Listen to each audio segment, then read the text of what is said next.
Do you think Virgil van Dijk is the best centre-back of the Premier League ever? No. No. No, I mean, you've got to look back and people who've won a lot of medals, a lot of trophies, achieved a lot of things in the game. Potentially, he could achieve a lot of stuff. He's a very good player. He's got every attribute you need to be a centre-half. But, you know, when you look back, I mean, I played with Rio Ferdinand. You know, people like him who won everything. Very similar player in many ways. Maybe Van Dijk, the one thing I'd say Van Dijk's better than Rio with would be earlier. He's better in the air.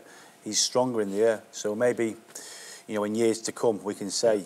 But are you just basing that, Dom, on the number of cups and, you know, not just cups. I mean, you've got to remember Rio Ferdinand was some player. You know, I'm being honest. I think Virgil van Dijk is the best central defender in Europe. But I think if you're going back over the years, I don't think he's maybe as good as the Vidic, the Rio Ferdinands, the Jaap Stams, these boys, you know, Sammy Hippiers, people like that, Liverpool, the Jamie Carragher's, who've been there, seen it and done it. You can't. It's difficult to raise an argument until he's actually achieved that. But he's some player. Let's be honest. He's some player. Yeah. I think he has the potential to become one of, if not the best of all time. But you know, he's relatively new to the Premier League at the highest level, which is where Liverpool are trying to get to. You know, he's been outstanding this season. I think he's got a great chance of winning the Player of the Year award. He's made a huge contribution to Liverpool's upturn in form. You know, he's one of the main reasons why they're challenging to win the Premier League this season. But it's got to be done over a longer period of time. Now, Dom, you were bringing up those names with the likes of Vidic, Simon Hippier, Rio. How would you rank then Virgil van Dijk amongst those? Like, if you were to put them in placements? Oof. So just throwing in a couple of names, no, that's a Vincent good one, Kompany, because obviously, John Terry. Yeah, I mean, you'd have to. Yeah, if you're going to try and rank a few, you'd obviously. I'd put Rio at the top of that list for me personally. Wow. Then I'd go John Terry for what he's done in the captain. You've got to think about the captains as well. I mean, people who can lead. Steve Bruce, for example, Bruce, Gary Pallister at Manchester United. So many. Your top five then? Let's top five: Rio, John Terry, Carragher, Hippier, Van Dijk. There's five here. Wow. Yeah. What about you, Gary? Yeah, well, you know, it's a strong five, but I think the other thing you have to also bring into the equation is that, you know, the game since the inception of the Premier League, for example, when was that, 92? You know, the game has evolved. You know, the laws have changed, the rules have changed, players have had to adapt, and you know, could, for example, Steve Bruce play as well as he did for Manchester United under today's rules, because he was very, you know, about strength and aggression and fighting opponents. He was a good player as well. You know, whereas today, actually, the game's become almost non-contact. So, you know, you have to be a different player today. So what makes a good centre-back today, then? Number one for me, you've got to read the game. Yeah? You've got to see it happening before it happens, or as it's about to happen. You know, you've got to be brighter and smarter than the next man. And I think Van Dijk reads the game brilliantly. There's no two ways about it.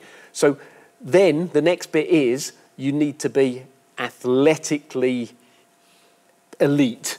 So you need pace, you need agility, you need power.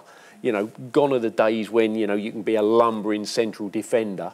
That just doesn't exist anymore. So you need to be able to read it, you need to be a very good athlete, and now you need to be able to master the ball, or you need to be the master of the ball, because every team plays out from the back, or predominantly plays out from the back. I mean, I think one of the biggest points you've missed is someone who talks, someone who organises, because I still believe, even in the modern game, if you look at Virgil van Dijk, he's pointing, he's organising his teammates, because he's in control. He needs to get his teammates around him to be in the right position. And I always feel like the best players that I played with, they were trying to put me into position, you know, at times. That's sort of a leadership quality. Yeah, and I think obviously Gary mentioned most of the things. That was the only one I could try and think that Gary didn't mention, because I believe that's a real strong quality in a football, and it goes underestimated sometimes. Like I would believe, like people like Jamie Carragher go under the radar, but his leadership skills were second to none. I could hear him sat in my house in Liverpool, and he's on the pitch. That's how loud he was. But I think that's a good thing. I think it's a good quality to have, because if someone's noisy around you, it wakes you up. It makes you want to be alive. And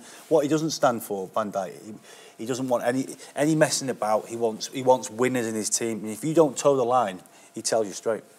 Gary, let's digress just a little bit. You haven't given us your top five centre-backs.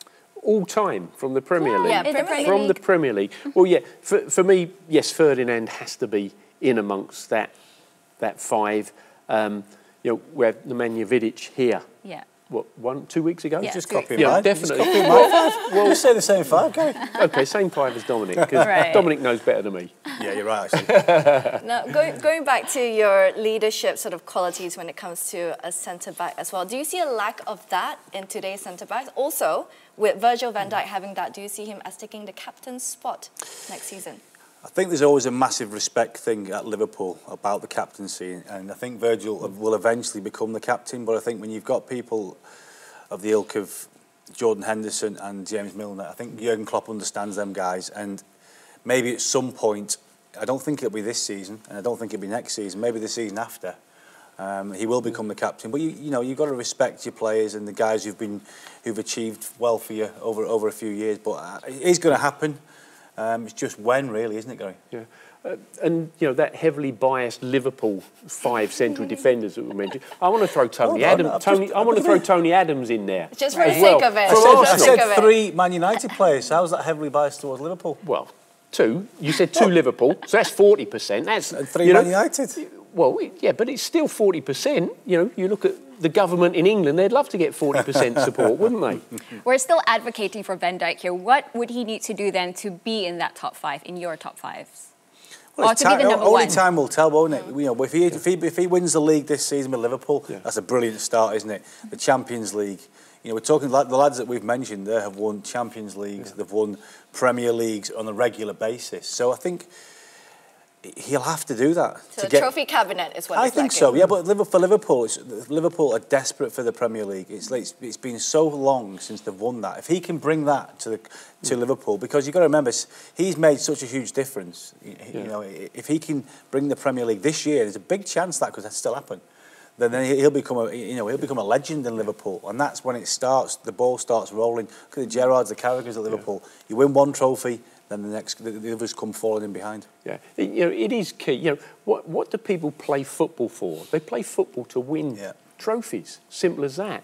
And you know, I think you can be an outstanding player, but unless you win, you know, the elite trophies, I don't think you can be categorised as, you know, a top. There's only certain clubs that can win them, though, isn't there, realistically, in the leagues now. When you look throughout Europe, especially the Champions League and the Premier League, there's only certain few clubs who can win them. So if you're not playing for them, you haven't got a chance. So you have to be at them clubs. And if you're not winning them at that club, you'll end up somewhere else. Yeah.